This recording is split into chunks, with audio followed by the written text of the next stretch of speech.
GGs Talk, where real stories meet emotional intelligence.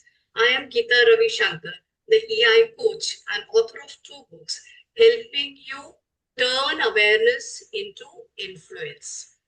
Now, today, I have a guest, someone who truly embodies transformation, Darla, the intuitive transformational life coach who helps abuse survivors become conscious thrivers in life.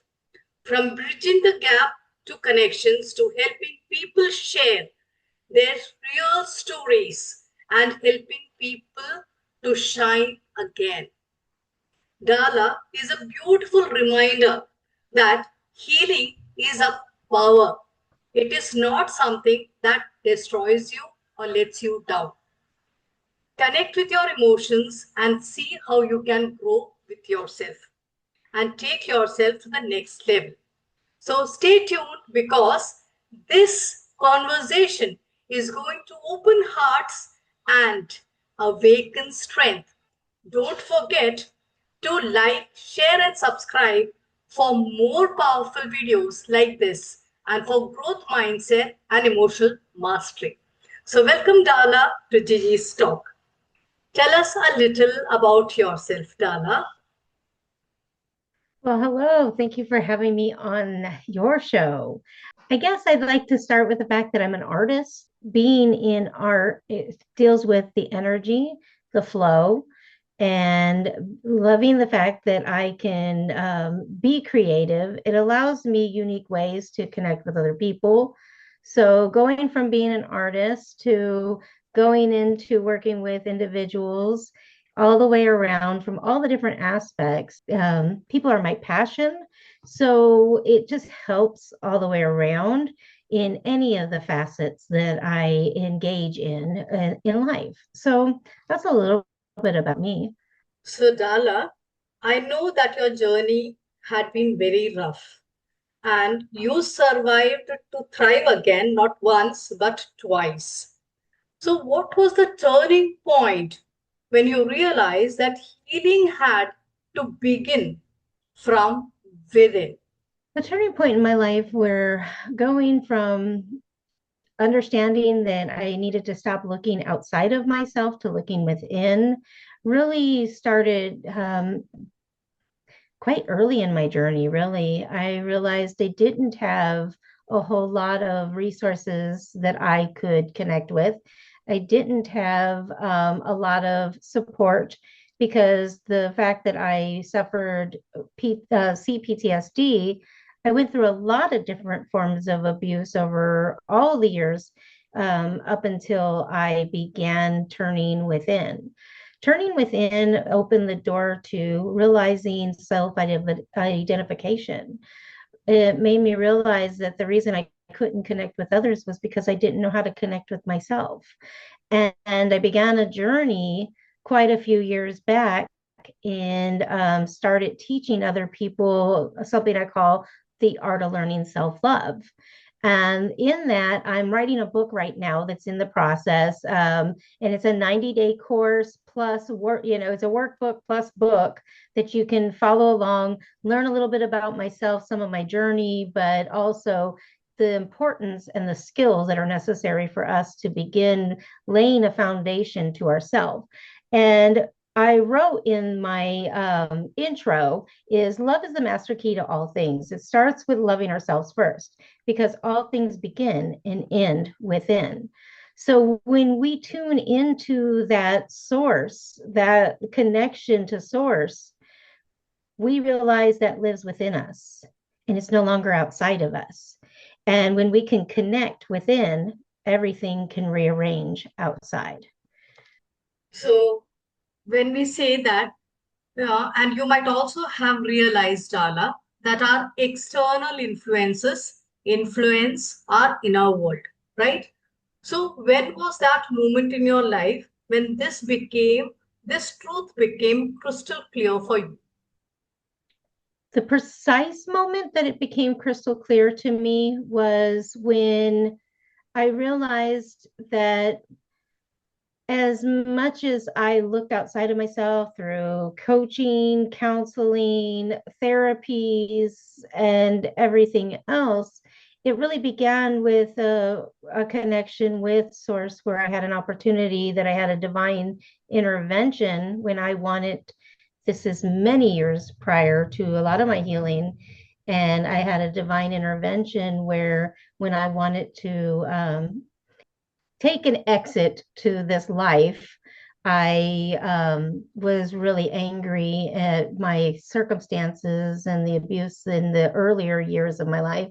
And I had an encounter at a job that I had when I was writing a letter that I wanted done with my son and my belongings and those types of things. And I just screamed out from my soul. My soul screamed out, and I was just yelling about how, if there's a God, prove it. Let me see that there's a God. Let me see, there was a lot of cussing involved because my my vocabulary at the not at that time wasn't very pleasant. I was very angry. So I was like, effing prove it if you're real. And I had a really holy experience in the middle of a convenience store where I worked. I had a windstorm that blew in with rain. It blew open the doors of the store that I worked in, and a gentleman walked in, and that gentleman looked weathered and tired and old. And he carried a bag with a chalice off the end of it and came in and asked for me for a glass of water. I thought this was it. All right, he's going to pull a gun out of the bag. He's going to let me, this is going to be the end of my life. And it was finally coming to the end. And I was trembling. I was scared out of my life. I was really scared at that point. I was coming to a realization, and that divine intervention came in to say it wasn't really that the source itself walked away. It was that I did. I made choices. I did things that turned my back on what was truth. And so when I say that, I mean literally, there was a man standing before me and he's telling me stories about my life. He's explaining things and situations that were private, things I never expressed to anyone other than those who were the perpetrators to the things that had happened to me over different times of my life. And there was no possible way that this individual, from just being a man walking down the street, could possibly know that. And fast forward that situation, when I realized it had to begin within, was because of the fact that the minute he told me what was going to happen the next day, I was called into work. The series of events began that he told me that I would begin on, and I had lost my job because they couldn't see him on the camera. They thought I was losing my mind, and I lost a job. There were other people who'd come in. They've confirmed later they did see him, that I wasn't out of my head. And in reference to that, he then met me as I was walking down the road after losing my job. And he come across the street and walked right past me. And as he was coming past, I stopped, and he stopped, and he says, "Well, it is official. It has begun. Your journey has just begun." And the journey was long. It wasn't easy. It was a lot of pain, but I knew that in everything that I had to look within. I had to get peaceful. I had to find stillness. I had to find breath. I had to find my way through the many layers that I went through in regards to the torment that happens inside after severe abuse. And that's where it began. So fast forward years later, I was faced with another situation. So when it comes down to understanding that it all begins and ends within, I realized that there was a lot of scripture that I read that brought me to it. There was a lot of different ascended masters that I started begin studying. I started seeing things from all around the world, and they all started interweaving the stories, started just becoming one story. And I realized how important to tune in was, because I was no longer separate, and I actually began becoming connected. So Dala rightly said, we should focus on the basic things, our breath, our thoughts, our mind, and the way our heart feels. It is not always the brain which is right. Most of the time, it is the gut or the heart which is right. But we tend to lose it, hearing to it, because of the noise of the brain and the noise outside. So, as you said, the moment you started to decide on what external influences you are going to take in, the moment your life started changing from person who wanted to end once your life, you started to teaching and reaching out to people who were in the same situation and helping them out. That turnaround was very critical for you. And after 18 years of freedom from domestic abuse and violence, life challenged you once again. You again had to go through it. And where did you get that strength and energy to rebuild yourself to something which is incredibly you today? Well, one thing I can tell you, if you've been through a situation, any type of situation, you have education, you have understanding, you gain wisdom from your previous experiences. Life is nothing but a series of experiences. And when Absolutely. we can truly tune into the fact that life is for us to experience, we're here to transmute stories, anyways, but that's a whole nother story. Now, what I wanted to say is when we are dealing with those moments, I had to retract myself back to a place of what was it that I was taught in council? What was I taught in groups? When I sat many years ago going through all of the different tools and techniques that I learned, some of the ones I made for myself so that I could process the pain that I was feeling. And the journey was long. I had a lot of skill because I didn't just have my own story. I have a son who suffers with mental health disorders. And due to that, I spent a lot of years in counsel. So I received tool after tool after tool to help others as well as myself so that we could both process through some of the pain in the circumstance. So when I was faced with the whole circumstance again, it was from a the sad part is the reason I had to experience it again is sometimes what we program ourselves with can cause circumstances just as much as the circumstances can arise. And the reason I say that is when we go through therapies, we can be asked specific questions. And I was asked one during a time when I wasn't really ready. And that permitted a position within my subconscious where when I laid the foundation of what I was going to do if it ever happened again, because when you go through domestic violence, there's a high probability because you've been through it that you can attract it again because there are so many different patterns and different things that are in regards to it that you are not aware of that are part of your development and why you're those things are gravitating to you until you heal those parts and actually begin building boundaries. Those things are going to continue to rise up. But I had spent, like she had said, the 18 years out of it where I had finally found myself in the place where I was writing a whole program on helping people to find that love within themselves so that they could transmute that story within. But my subconscious and my conscious mind were playing two different roles. My subconscious was still holding that anger and that frustration and that irritation, and I hadn't been able to process through to the subconscious. And the subconscious was what was playing the magnet for that attraction to come back into my life because I needed something to bring that back to my remembrance. And that part that I needed to remember was when I was angry, I had said, well, if it happens again, I'll just get up and I'll walk it out. Well, and that's what I had to do. And my whole system, because of the therapies, thank God for the therapies, even though I had answered it while angry and created a scenario that was frustrating And it was a very difficult walk because I didn't give myself the time to learn the tools I needed. I knew to get up, I knew to walk, I knew to no longer allow myself to endure it. So I was able to, from that moment, to rise up and make the decision that was right. So I made that decision, and I'm not going to tell you that it is easy. It is not, because every part of your body wants to believe the stories.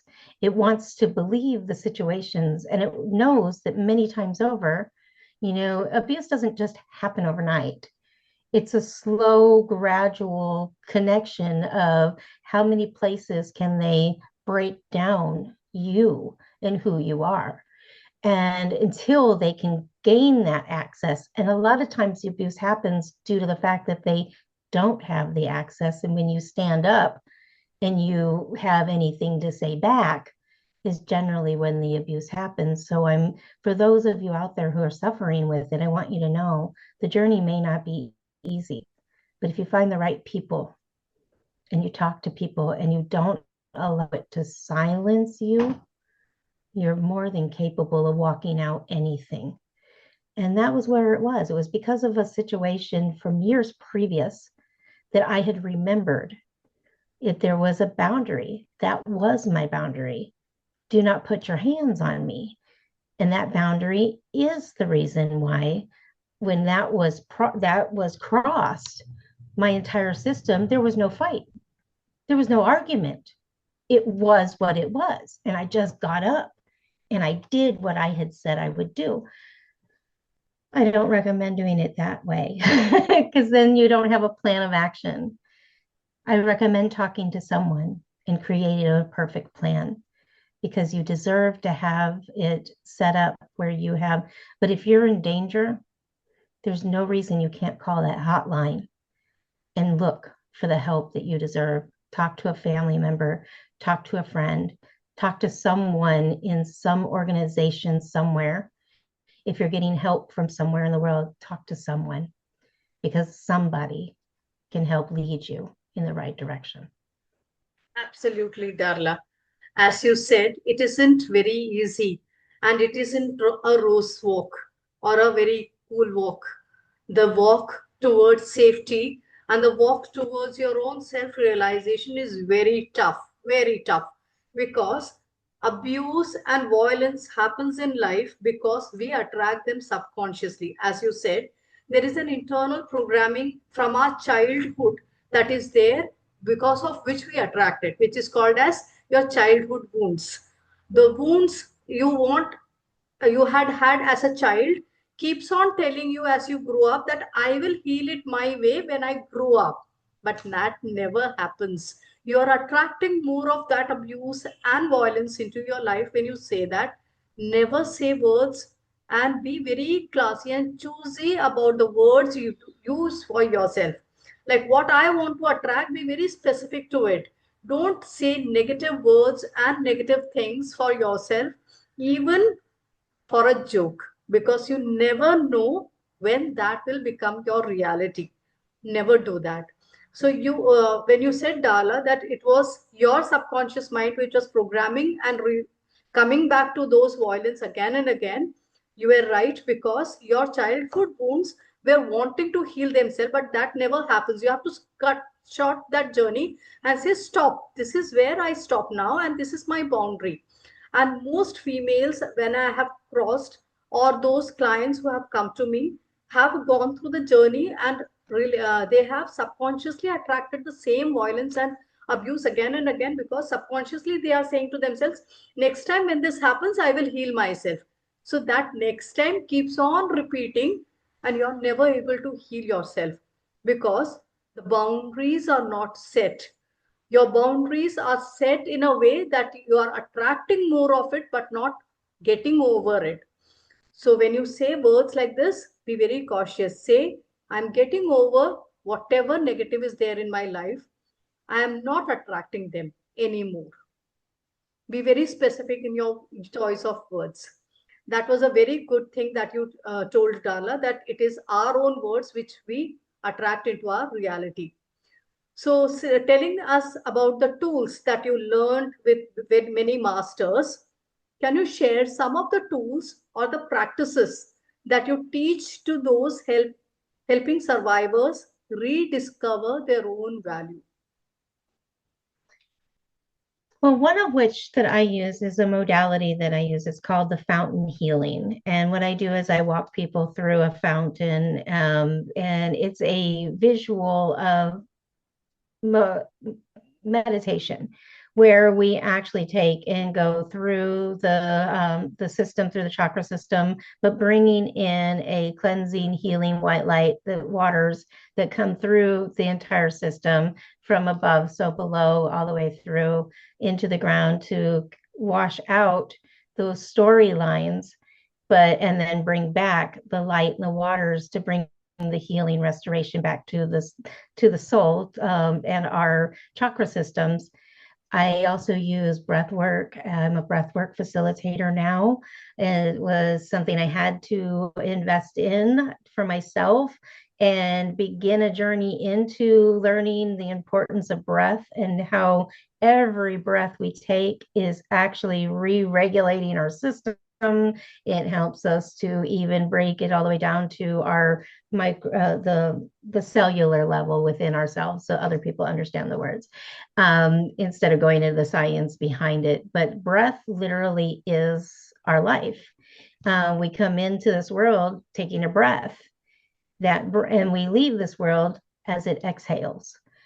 The soul itself is the life, that is the life force that lives within us, that is the energy that brings us through and to all things, is our experience and the breath that we breathe.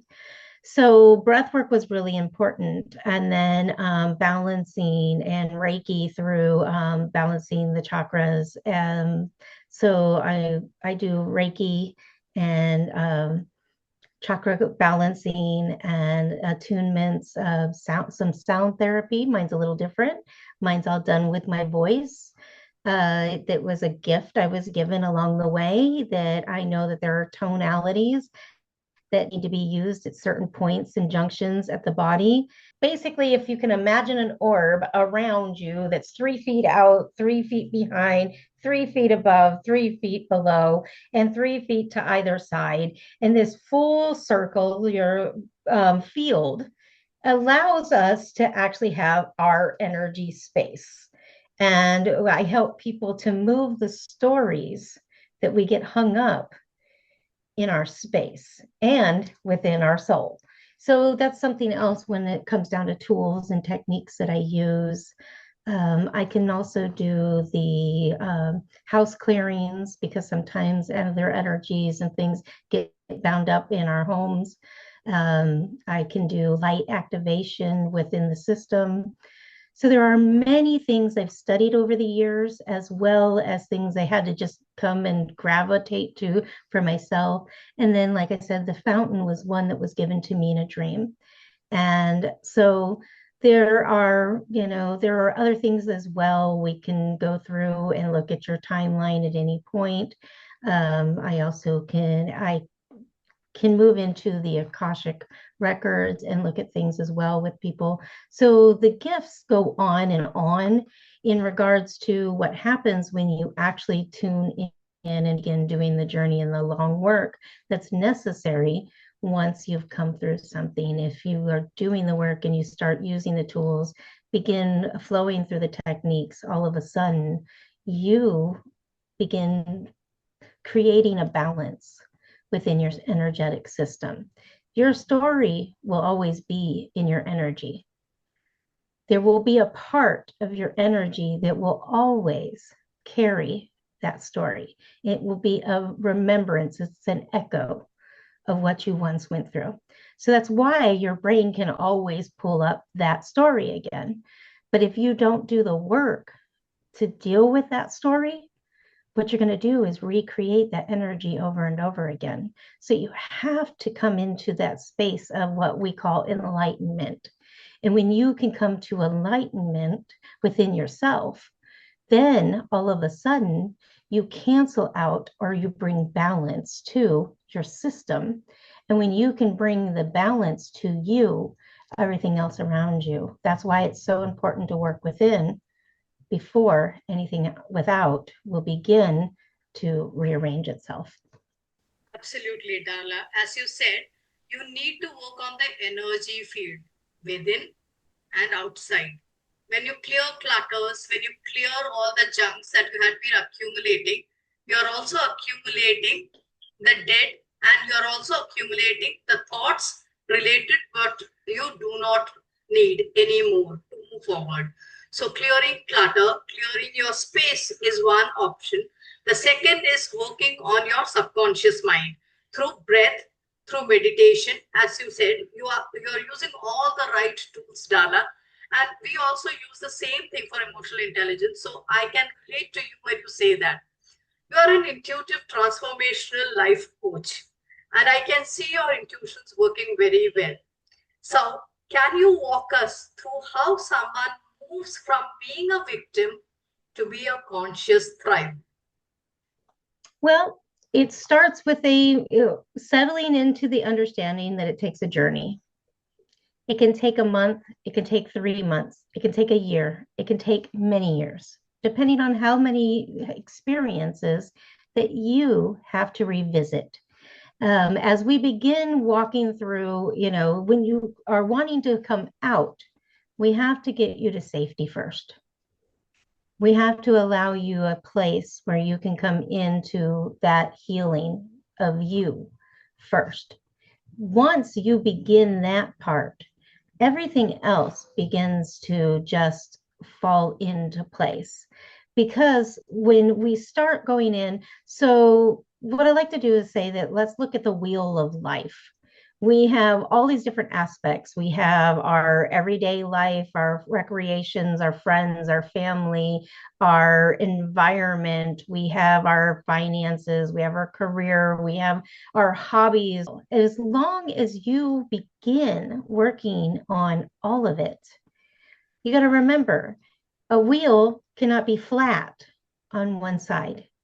If I get a flat tire, my wheel isn't going anywhere.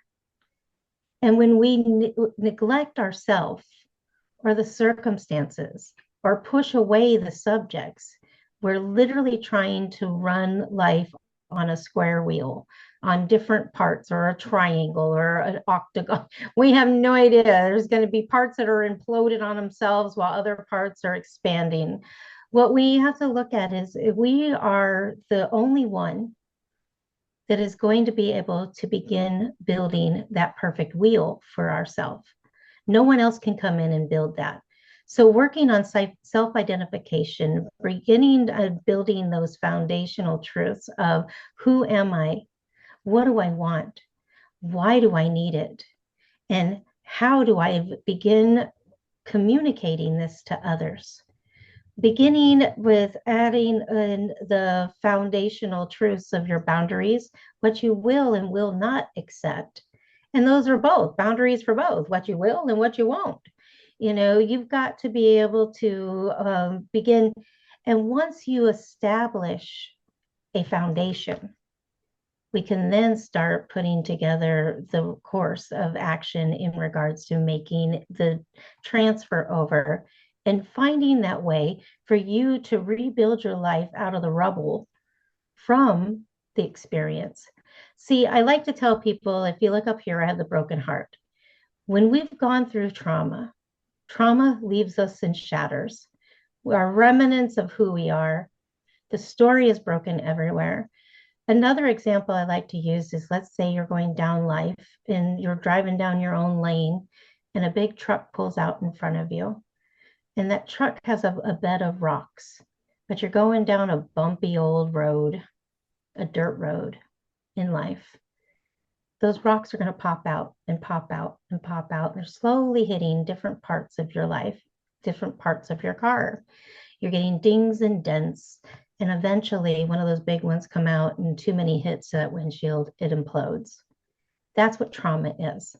That's what we experience. When we experience that moment, we're literally left sitting on the side of the road of life. left in the remnants of what once was. And we don't know how to begin picking up those pieces. It requires someone that knows how to step in and help you. That's where we have, if we got in a car accident, broken arm, what would happen? We'd run to the emergency room, they'd reset the bone, they'd put a cast on it, and after several weeks, we'd mend and be back to life again. The importance of coaches, therapists, counselors, and everything else from all around that industry in psychology, the reason they're so important is because they've taken the time to study and understand how to put the pieces back together again.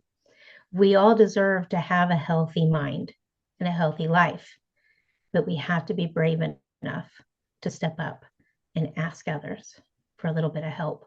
To those who have actually made it through, to listening to those other stories and finding that way. And once we can do that, we can then shift over to putting the pieces together in a new way, finding the descriptions of what you want to become, and then finding the way to build the life you want to live again after abuse.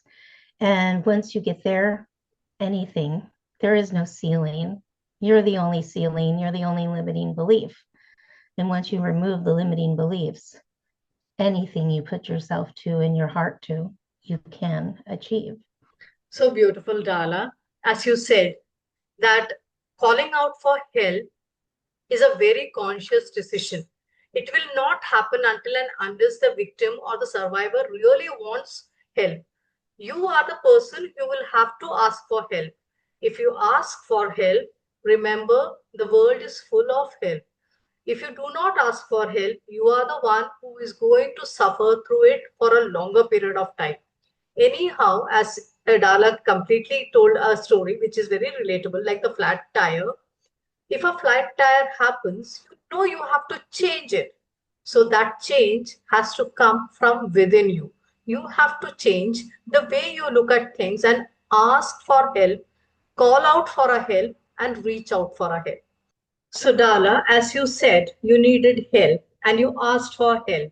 Coming to that, how important is community and connections, and how do you help others feel and find that they are not all alone? Well, first off, is community groups, connection, and others important? Absolutely. Because when you are not connected, even if it's on your own admission too, so say you made the decision, you're afraid to connect. So let's just look at it from that aspect. Because you've already been hurt, you may not be trusting anything. And putting yourself in that position, it is an isolation, and that isolation alone will cause more and more damage because you're not getting any connection to the truth. You are a beautiful soul. Nothing is wrong with you. You had a situation that made you confused. And you have to have community, connection, family, friends, someone that you can count on. And if you don't, then you need to find those groups that are available to you in the communities for those so that you can begin establishing that connection with other people. Because a lot of times those that we've been with that are abusive have isolated us down where we don't know who we can trust to turn to. And a lot of times they'll even turn our friends and family against us so that we are alone. So it's really vitally important to seek some temporary counsel to get you in a place where you can find foundation for yourself, a grounding for you to begin pivoting to a new direction in life. Well, it can start with interaction with coaching, so one-on-one coaching, and it can also start with finding the groups in your community. It can be finding a therapist if it's necessary, if there needs to be temporary medicine, finding someone who gives you that temporarily until you can get your nervous system regulated again. So you may need a psychologist for a temporary time that can prescribe you medications to get your system to calm down so that you can begin hearing, seeing, and understanding what's going on with yourself first. And then where it will allow you to be able to see that others are seeing, hearing, and understanding you. It is really a lot of illusions. It's like smoke and mirrors that has been created within your mind because of the abuse and the pain. So you need help navigating yourself out. When there was a fire in your home, you're not going to walk through the fire and the smoke. You're going to get on your knees and you're going to crawl out underneath it or above it. You're going to get to a safe place to get out to a safer place. So we have to understand when you start. So if you reached out to myself, I would walk with you and listen to your story first, because I'm never going to know what's going on with you if you don't have the opportunity to share with someone what's happening. So the second part is actually finding, if it's not with myself, if you and I can't work with one another, there are many others. For example, here we are today. Geetha would be great, or she has other coaches as well that she knows. There are many coaches around the world. It's not just one, it's everyone. And one is going to work with one person while another is going to work with another, because so many different peoples and personality types are so different. You have to find the one that works for you. So if you're going in and you're not feeling heard, ask for a different one. Look for another one. Go out and find the one that allows you to feel heard, seen, and understood. You are really intuitive and you are very authentic, Darla, because no one has the guts to say that not all coaches are for everyone. You will have to find the type and the person who is correct for you, because not all coaches, as she said, is for everyone, because the temperament, the personality type all differs, and you will have to find someone who needs and cares and without judgment hears to you. So there is pain in finding out the right one also, but that pain and the effort is worth it. So as you said, Dala, Really. that you walk through the pain of every person so that they realize what they are going through. When listening to that, if there is someone out there who is listening right now, is in pain and is a victim and wants to get out, what is one message, Dala, that you would like to give them? One message I'd like to give you is make the phone call, the one you're afraid of, the one that everyone's told you don't do it because it will be worse, because it's not. That is the delusion. That's the fear. That's the fear speaking loudly, telling you that you can't. Make the decision, pack the things, walk out, go somewhere, find the closest shelter, find a friend, find a family member, find someone, because somebody's willing to help. Remember, we have not because we ask not. That's the reason we don't have. When we ask, we shall receive. When we seek, we can find. When we knock, that door can be opened. But we're not going to get to those things if we remain silent. Domestic violence is one of the hardest things to break the silence on. I know, because I once was a victim. Instead of staying a victim and finding that story over and over again, I chose to become the victor of myself, the victor of my story, and decided that it is okay for me to have the same thing I would wish for everyone else. We have to choose it. We have to choose us. So when you are facing that moment in life, the one piece of advice I can give from the bottom of my heart is choose you. Absolutely. Because nobody else will. Absolutely. Such a wonderful message, Dala. Because you are born with yourself, nobody else. You are not born thinking who your parents would be, who your siblings would be, who your partner would be, who your child would be. No, you are not born with that. You are born only with yourself. So choose yourself, because that is the way life has always wanted to be. Dala, you had also faced homelessness. I know exactly how it feels and how that feeling just lets you uh, feel that you are out of your body itself, right? So, what was one important lesson, or what could be that surprising gift that moment of your life gave you, which you're preserving still? Don't make an excuse, make it your reason. The reason to make the difference, the reason to make the change, the reason to get up again. We all get knocked down. We don't have to stay there. It's a choice.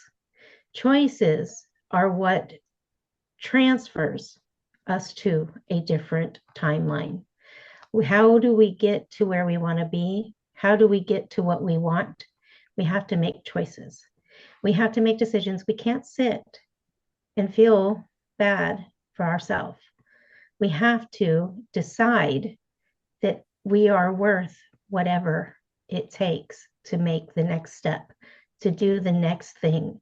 Obviously, when you're in that position, when you've lost everything, what happens is it's the setup to lose hope. So the first thing you have to do is reconnect hope. When you can reconnect to a hope for a better tomorrow, it might not be a good today, but it can be a better tomorrow. And your journey and your chore every day, which can be a chore some of those days, when you're in the situation, it will feel like it's a chore. But we get up, we do our dishes, we do our laundry. Those are chores. They're literally things that we can choose to do. So when we look at it, instead of looking at it as a chore being negative, look at it as, how do I get it where I can have the house over my head instead of the tin or the shed, or the sleeping on the trampoline, or sleeping in the car, or sleeping in whatever back alley that you've found along the way. Sleeping in your car can be absolutely brutal to your body, and it is definitely a challenge. But at least for some, if they have a vehicle, they have that roof over their head. You have to find the way to be grateful, even if it's for the glass of water, even if it's for that next meal. Gratitude is what's going to gravitate you to the next blessing after blessing after blessing. You have to count your blessings. There's a term called arigato. So arigato means it is the gratitude of giving and receiving. And when you can move through gratitude of the outflow and the inflow, it changes the dynamics of how long you'll stay in that space that can be considered quite negative. We can always pull ourselves out of a deficit. We don't have to stay there.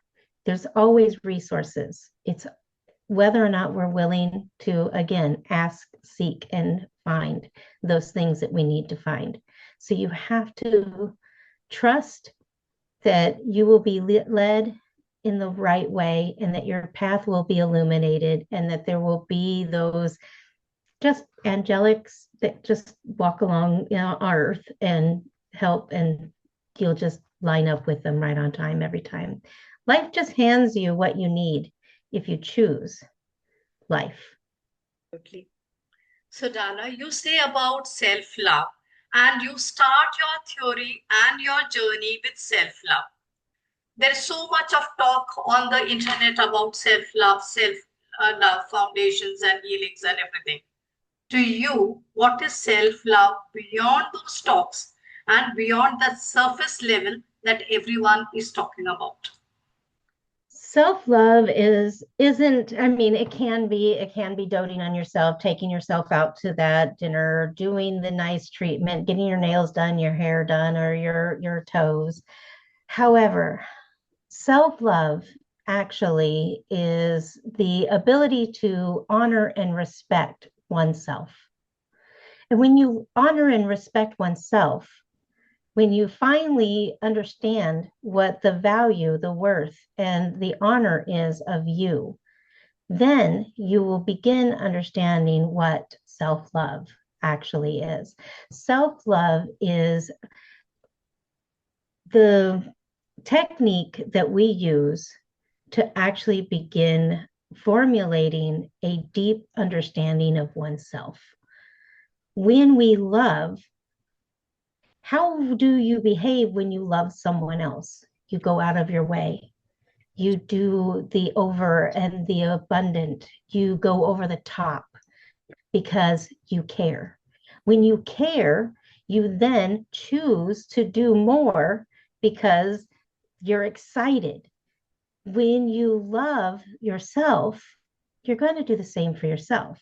And a lot of times in life, because of the way the model of life has been for so long, self-love was not a key. It was not a formulation for any of us. We're all born into a world to be dedicated to others, the service. So we forget that the service belongs to us too. So just as I serve others, I should be open to receive as well. And if I'm not, then the problem lives within. And that problem living within is the fact that I don't know what it means to love me. So identifying oneself and who you are, what you're about, and why you're about it.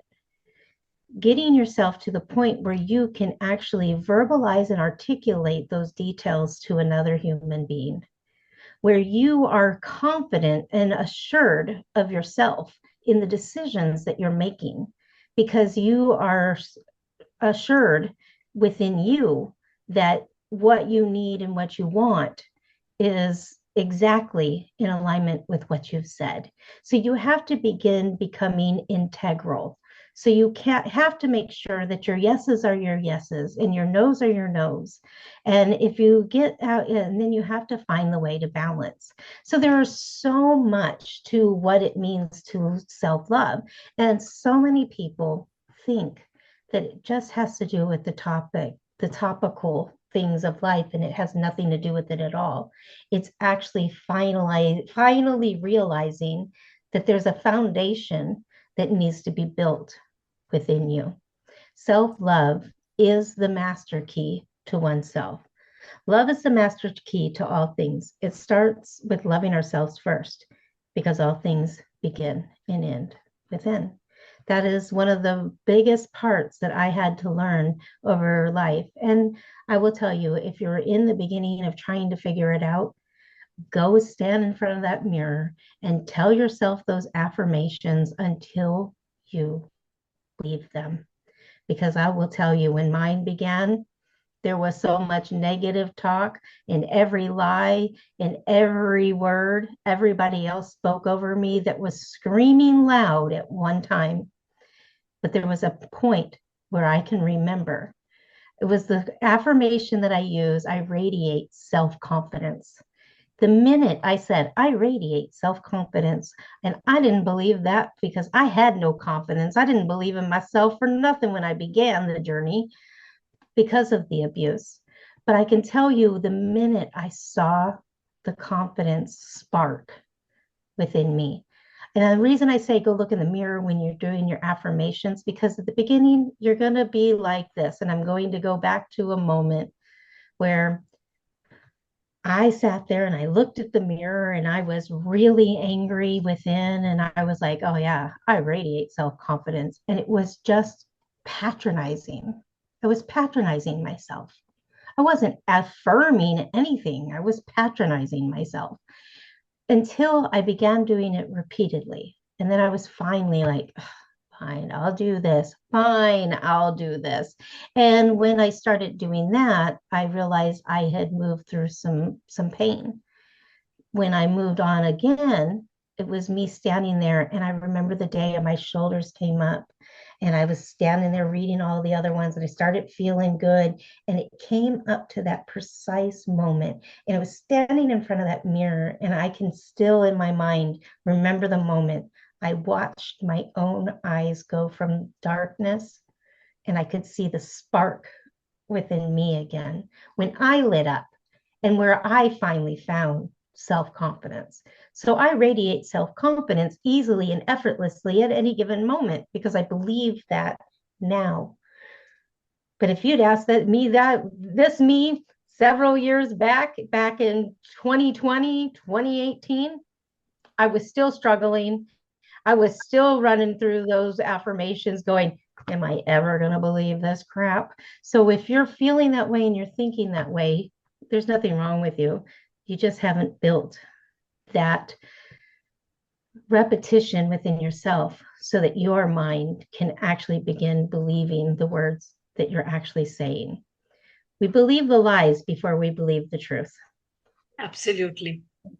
And that is self-love. And it happens because we are conditioned in a way, particularly females, that you are a giver. The giver also needs to learn to receive, but we forget and we do not teach our kids how to receive. We only teach them how to give. And in that process, we make them victims. So let our generation and the next to come teach our kids how to receive as well, not just be givers. Givers are good, but receiving is better. So you have to have a balance between the giving and the receiving. Otherwise, you will be just drained out. What a beautiful thing that you brought out, Dana. One last question that I have for you is, how do you set boundaries? You are the right person to tell us that because you lacked it, then you formed it, and then you thrived on it. So tell us how to set boundaries right. Well, I want to first say what boundaries are not, because I know I struggled with that for a very long time.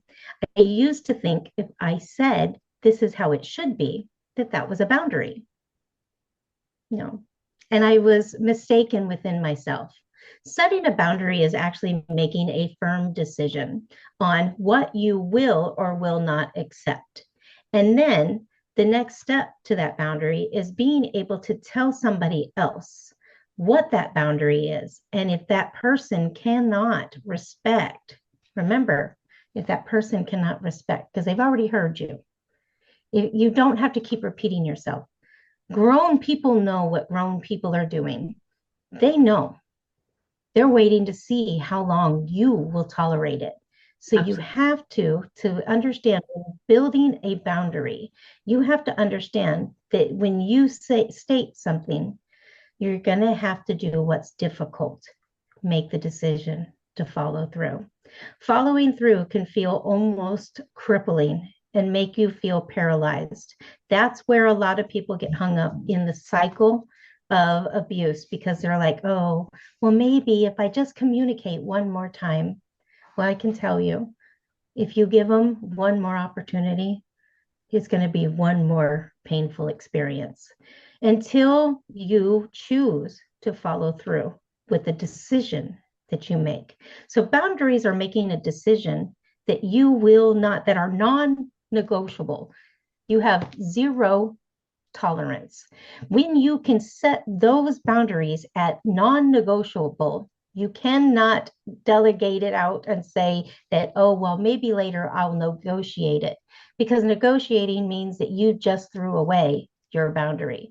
It's like taking a fence and pulling the line of that fence back and back and back and letting something that is harmful continuing to come in.